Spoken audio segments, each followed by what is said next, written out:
Bonjour Monsieur Ablemengue. Nous Bonjour. sommes arrivés à la fin de la troisième conférence internationale des jeunes footballeurs africains. Quelques questions sur le vécu de la dite conférence. Tout d'abord, la qualité des intervenants. Non, je crois que ça a été très intéressant. D'abord, la qualité des exposés. Et deux m'ont particulièrement frappé sur la nécessité d'élargir la réflexion et la discussion sur les modalités qui sont actuellement appliquées en matière de transfert.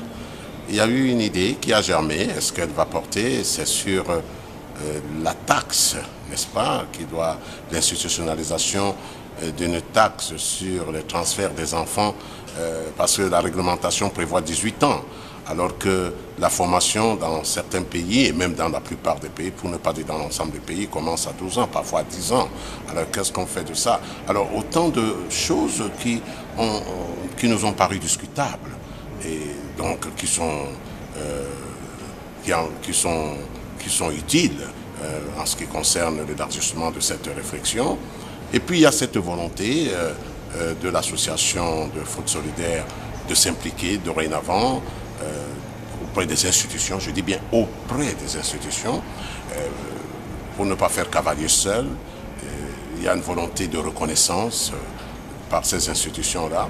Je crois que c'est autant de choses qu'il va falloir approfondir. Cette réflexion doit être approfondie afin que le mot académie, par exemple, disparaisse désormais des tablettes et qu'on retienne beaucoup plus le mot centre de formation, parce que c'est de là qu'il s'agit. C'est là où la détresse et le désespoir se recrutent énormément. Donc il y a des choses intéressantes qui ont été dites et je crois que maintenant il faut les approfondir.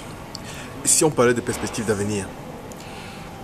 Mais les perspectives d'avenir, c'est du désespoir des autres que n'est l'espoir. Ça aussi, ça a été. Je crois qu'il faut retenir ce dicton et ce slogan: du désespoir des autres naît l'espoir par les autres.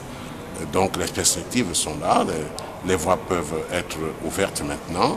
Maintenant, à l'association de braver les mythes, les interdits, le conservatisme. Et c'est à partir de là que des perspectives pourraient s'ouvrir.